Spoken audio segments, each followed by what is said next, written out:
Welcome back to the class. In this session, we are going to discuss about stack allocation of space, so which comes under the chapter runtime environment. Before getting into the topic, so first we should know what is a runtime environment. We know that when a program is being executed, the compiler converts that program, which is the source code, into a machine code. So that could be understandable by the machine, right? So here, when after converting that source code into machine code, this machine code will get loaded into RAM. And along with the machine code, there are other supporting terms in RAM, such as it contains library files, environment variables, then memory space. So these are all the runtime environments. So we call all these as runtime environments. And basically, program means it is a collection of text. That is, it contains code, statements, etc. And also, program may contain names for procedures, identifiers, etc. And when executing a program, all the names of the program runs in its own logical address space. The runtime environment actually supports this, and it provides some services to the processes that is running in the system. So we can say the runtime environment is a state of the target machine, and this runtime environment includes software libraries, environmental variables, etc. So these libraries and environment variables provide services to the processes that is to be executed in the system. So when executing the program, we need to organize the storage. So that is why we are going for this storage organization. So when we are executing the target program, and this target program may run in its own logical address space. So here each program value have some specific location. Okay, so when we are running this target program, then this program runs in its own logical address space. And here the organization of this logical address space is shared between compiler and the operating system and your target machine.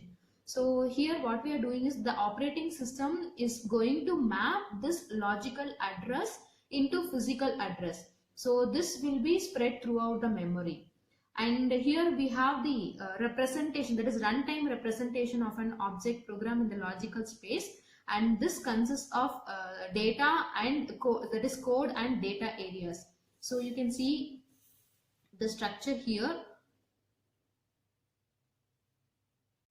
So this is the subdivision of runtime memory into code and data areas. So here it consists of code and some data areas. So we can say that the runtime storage comes in blocks of contiguous bytes. That is, here byte is the smallest unit, and which usually takes 8 bits.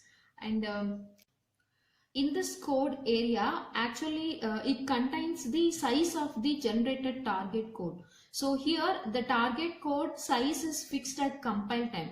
So the compile time memory storage will be taken in this code area, so which usually in the low end of memory. Similarly, the size of some program data objects such as global constant, then the data generated by the compiler, so all those information to support garbage collection, so these data will be known during compile time itself. And these data objects can be placed in another statistically determined area called as static. So in this code area, the size of the generated target code will be that can be placed in this code area, determined code area.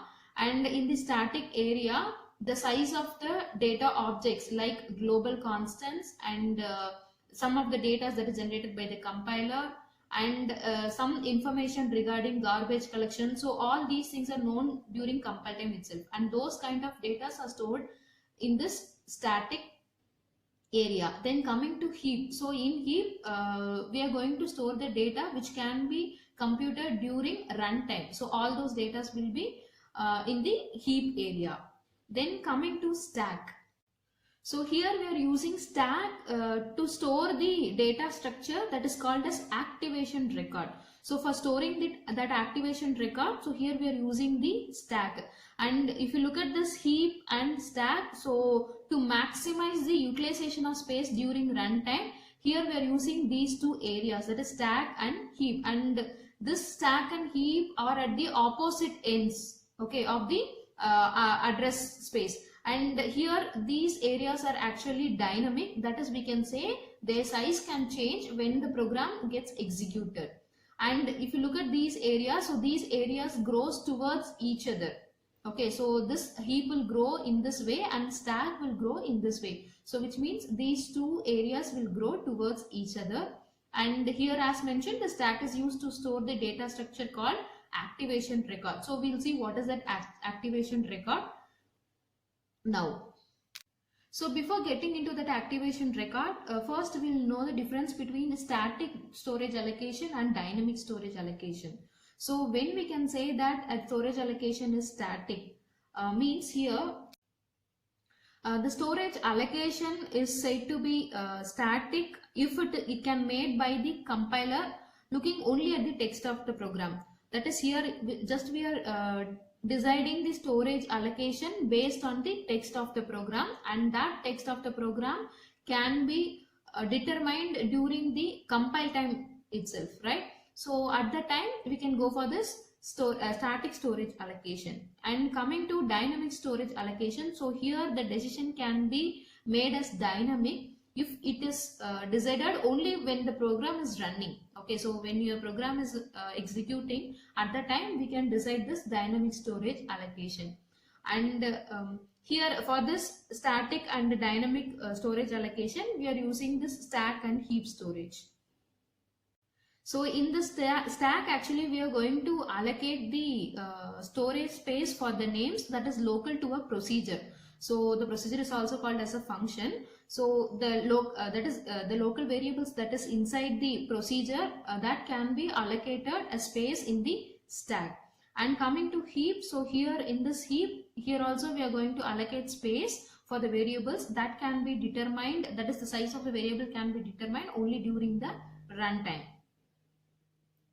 Now we'll see the stack allocation of space. So here almost all the compilers for languages uses procedures, functions or methods as a unit of user defined action. So in the stack we are going to store the variables, okay, local variables that is in the procedures. Okay, so all those variables will be stored inside the stack. So for example, let us take this program. Okay, in this program we have a main function, and inside this main function we have a function called to this function, right? And this is the function, and this function may contain some of the local variables, and this function may contain some of the local variables. So all these local variable names will have some storage allocation, and that allocation will happen onto the stack. So this stack will hold the variables, that is local variables of a procedure. So each time when a procedure is called, then the space for its local variable is pushed onto the stack. Then when the procedure getting terminates, then this space will get popped out. Then the next topic is activation tree. So in this activation tree, we are going to discuss what is an activation, then what is an activation record, and then activation tree. So first we should know what is an activation. Activation means generally we can say the execution flow of a procedure is called as an activation. That is when there is a procedure and that procedure is executing. Okay, and if that procedure have another procedure call, then what happens? Immediately the control moves to that calling that is called the procedure, right? So likewise here the execution flow of a procedure is taken as the that is it is known as the activation. Then coming to activation record. So this activation record actually contains all the necessary information required to call a procedure. So whenever there is a procedure call, and all the necessary information will be stored inside this activation record. Then coming to activation tree. So what is the activation tree? Generally activation tree means it is the representation of series of activations in the form of a tree.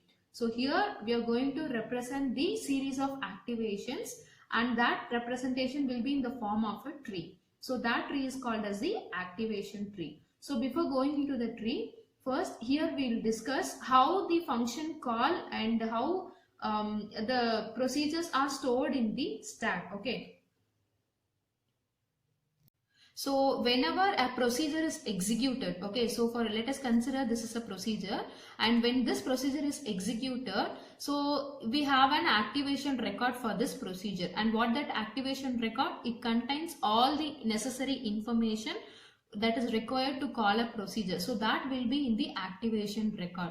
So this activation record will get stored on the stack, that is top of the stack. Whenever a procedure is executed, then this activation record will be stored onto the top of the stack, and this is actually termed as control stack, okay, so which is used to hold the activation record whenever a procedure is executed. So for example, if this is a program, and in this program we have a procedure called main and one more procedure, that is function, okay, so here is the function call, that is procedure call. So we know that whenever this procedure call is encountered by a compiler, then what your compiler will do, so it will directly move to that called procedure, okay, then it will execute the statement that is inside the block of this procedure. After completing this, the control again comes back here, right, that is after this function call statement. So now what is the use of the stack is, this stack will hold the address of this statement, okay, after this function call there will be some statement in this main method, okay, so this address will be stored into the stack initially, okay, so when this function call is encountered, this will move to this function definition and it will execute all the statements in this function. After executing these statements, so now this will refer the stack, and this stack contains the address of the statement that is present next to the call, function call. So now what happens, this will get executed, that is what is there in the stack, that statement will executed now. So before executing it, the stack will pop out this address, okay, after popping out the address, the statement will get executed. So this is what basically the stack will hold whenever we have a procedure execution. And if we have one more procedure call inside this procedure, okay, so there is another function, okay, which is named as function 2, there is another function call, and after encountering this statement, your compiler will come here and it will execute this function. So while executing this function, when it comes to this line, again what happens, this will move to the definition of this function. When there is a function definition, okay, again the control will move here, right? So before executing the remaining statement present inside this block. So now after this, what happens, this will get again this address will get stored into the top of the stack. So now this address will be stored here, that is it will be moved here, then this will be stored into the top of the stack. So now after completing the execution of this function, so what your that is what your control will do is, it will refer this stack, okay, it will refer this stack, and the address that is stored here, so that line will be executed next. So after completing this, again now the control will come here. Then when this is encountered, okay, when this statement is executed, so this will get popped out from the stack. Now this becomes the top of the stack. So after executing all these statements, now again it will come here, the control will come here. So before that, this will refer the top of the stack, and that stack contains the address for this line. So now this line will get executed and this will be popped out. So this is how your stack is taking place in this function call. Now we will see how we can represent the activation tree. Okay, so let us consider this example. This is the program statements given. Okay, initially we have a printf statement which contains enter name. Then we have a scanf statement used to get the value for this username. Then we have a function call here, and here the function is show, and we are passing this username as a value to that function parameter, right? And this is the actual argument, and here we have one more printf statement, and here you can see the function definition show. This gets the value from this username, and then inside this function we have printf statement which is used to print the value of the user that we received from here, right? So this is the program, and what is the flow of this program? First it will execute this printf, then it will come to the scanf, then it will come to this function call. After seeing this function call, now your control directly moves here, that is to this function definition, without going for this printf statement. Then after completing all these statements inside this block, now your control goes here, that is to this statement, then it will print this printf, right? So this is what the flow of execution, and we can represent this flow of procedure execution in the form of tree. So that is your activation tree. So if you look at here, this is how the flow is happening. That is starting from here. You can see initially we have to execute the printf statement. So after printf statement, coming back here, then we need to execute this scanf statement. After executing scanf statement, coming here, after that scanf statement, we have a function call. So that function call is nothing but show. So here the control is going here. After seeing this show, now we have to enter into the function definition, and that function definition have a printf statement. So after this function call, we are entering into the function definition that contains a printf statement. So after this, we are returning back to this function call, and then the control is again returning here. After that, we have a printf statement in that procedure. That is, you can see here a printf statement after this function call. There is a procedure call, right? So now the control goes here. So coming here, executing the statement, again coming back to. So this is how the flow of execution is happening, and this can be represented in this tree, and this tree is called as the activation tree. Here if you see, the sequence of procedure calls corresponds to pre-order traversal, and the sequence of returns corresponds to post-order traversal. So this is the structure of the activation record. That is, these are all the data items that is present in the activation record. We know that activation record is used to hold information about the procedure call. So these are all the data or the informations that the activation record can hold for a procedure. So starting from here, first it will have temporaries. So here in this temporary space, it stores the temporary values that we are using. Okay, so the temporary values generated by the compiler and the intermediate values we are using in the expression. So all those values will be stored in this temporaries.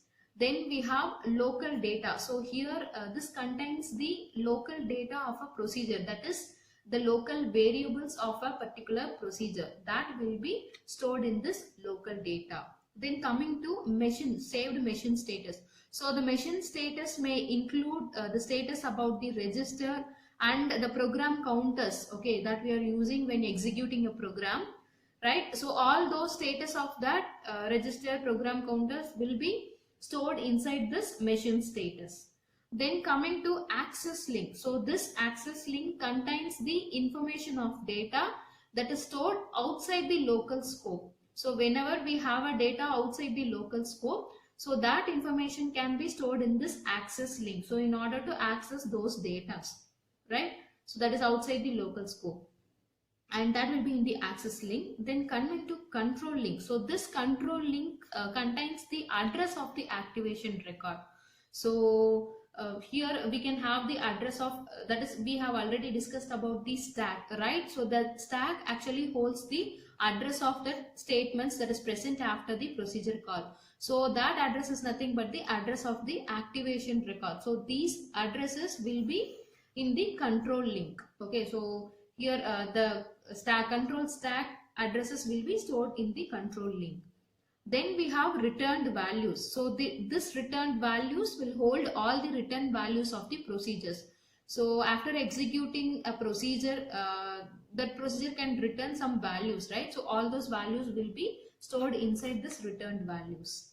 Then finally we have actual parameters. So this will actually store the actual parameter, that is the actual parameters that is present in the calling function or a calling procedure. Okay, so the calling procedure may contain the actual parameters, and all those actual parameters will be stored inside this field actual parameter. So this is what the activation record. So these are all the introduction about runtime environments and the storage organization.